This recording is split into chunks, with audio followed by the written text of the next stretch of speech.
दोस्तों नमस्कार। शुक्रवार 11 अक्टूबर सन 2024 colonel Ajay CO Ajay astro money guru first global astro finance digital channel से आपसे मुखातिब होता हूं। दोस्तों ऑयल सीड्स या तिलहन के ऊपर अपडेट देने वाला देश का पहला चैनल। पाम तेल हो, सोया तेल हो, मूंगफली तेल हो या फिर तेल सरसों तेल, राइस ब्रान और कॉटन सीड ऑयल के बारे में लगातार अपडेट और विश्लेषण देने वाला देश का पहला चैनल है। दोस्तों तेजी आने से पहले तेजी और मंदी आने से पहले मंदी के स्पष्ट संकेत देने वाला देश का पहला चैनल। खबर निकल के आ रही है कि खाद्य तेलों के मजबूती के बीच मलेशियन क्रूड पाम तेल के फ्यूचर के अंदर बढ़त देखी जा रही है। जानिए पूरी रिपोर्ट विस्तार से। दोस्तों तेजी आने के बाद तेजी और मंदी आने के बाद मंदी कहने से कभी कोई फायदा होता नहीं है, अपितु नुकसान होता है। यदि आप अग्रिम विश्लेषण चाहते हैं, जिस प्रकार याद कीजिए अगस्त 2024 में हमने सितंबर मंथ के लिए तेजी की बात कही थी जो अक्षर सत्य साबित हुई। सितंबर अक्टूबर मंथ 2023 हमने आपको तेजी की बात कही थी, अक्षर सत्य साबित हुई। फरवरी 2024 मार्च में अच्छी तेजी की बात कही थी, शानदार तेजी बनी, अक्षर बात सत्य साबित हुई। अब अक्टूबर और नवंबर महीना खाद्य तेलों के लिए महत्वपूर्ण रह सकता है। क्या तेजी का होगा या मंदी का? विशेष रिसर्च रिपोर्ट के लिए कीजिए संपर्क। दोस्तों आज 11 अक्टूबर सन 2024 शुक्रवार को खाद्य तेलों की बढ़त अंतर्राष्ट्रीय वायदे बाजार में देखी जा रही है। मलेशियन कच्चे पाम तेल जिसे सीपीओ कहते हैं, उसका फ्यूचर शुक्रवार को बढ़त के साथ खुला है। गौरतलब है कि मजबूत रिंगिट और नरम कच्चे तेल की कीमतों ने तेजी को सीमित किया हुआ है। शुरुआती कारोबार में वर्षा मलेशियन डेरिवेटिव एक्सचेंज पर दिसंबर डिलीवरी के बेंचमार्क पाम तेल कॉन्ट्रैक्ट 74 रिंगिट या 1.75% बढ़कर 4307 रिंगिट देखे गए हैं और ये 4307 रिंगिट 1560 प्रति मैट्रिक टन हो गया है।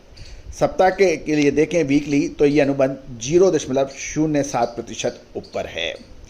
पाम तेल की कीमतों को समर्थन करते हुए डलियन का सबसे एक्टिव सोया तेल कॉन्ट्रैक्ट भी 0.95% चढ़ गया है, जबकि इसका पाम तेल अनुबंध 1.31% बढ़त के साथ दिखाया जा रहा है।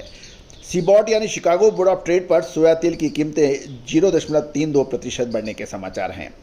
गौरतलब है कि पाम तेल आमतौर पर अन्य खाद्य तेलों की गतिविधियों पर काफ़ी बारीक नज़र रखता है, क्योंकि वो वैश्विक वेजिटेबल ऑयल क्षेत्र की बाजार की हिस्सेदारी से उसको लिए कंपटीशन करते हैं।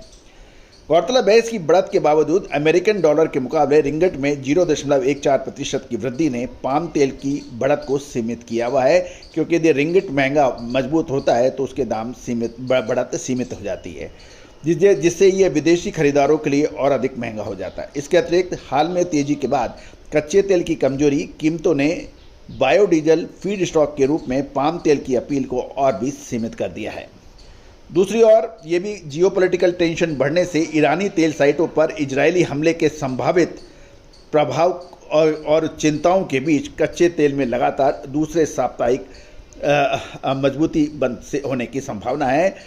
लेकिन इसके अंदर अमेरिका में फ्लोरिडा में तूफान से भी जो ऑयल रिफाइनरीज को नुकसान है उसका प्रभाव देखा गया।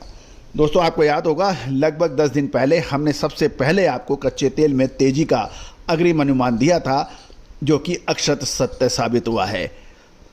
दोस्तों इस बीच कुछ विश्लेषकों का ये भी अनुमान लगाया गया है कि 1 से 10 अक्टूबर के दौरान मलेशिया पाम तेल का निर्यात पिछले महीने की समान अवधि की तुलना में 13.6% बढ़कर कुल 8.9% हो गया है, जिससे बाजारों में कुछ समर्थन देखा गया है। यदि तकनीकी रूप से यानी टेक्निकल रूप देखें तो पाम तेल 4206 से 4293 रिंगिट प्रति मैट्रिक टन के दायरे में न्यूट्रल रहता है और बाजार विश्लेषकों के अनुसार ये रेंज से ब्रेकआउट अगली कीमत की दशा निर्धारित कर सकता है। तो दोस्तों महत्वपूर्ण ये रहेगा कि अब अगले सप्ताह, आज फ्राइडे है, अगला सप्ताह और आने वाले 10 दिन, 15 दिन, एक महीना खाद्य तेलों के लिए बहुत महत्वपूर्ण मोमेंट रह सकते हैं। विशेष रिसर्च रिपोर्ट के लिए संपर्क कर सकते हैं, नंबर स्क्रीन पर दिए हुए हैं। साथ साथ हमारा साप्ताहिक अखबार यानी न्यूज़पेपर जो आपको व्हाट्सएप पे उपलब्ध होगा, 3,000 रुपये वार्षिक शुल्क पर उपलब्ध है। इसमें लगभग सभी कमोडिटीज़ के नेशनल एंड इंटरनेशनल न्यूज़ और महत्वपूर्ण विश्लेषण आप तक आपको पहुंचते हैं। All the very best, good luck, happy trading.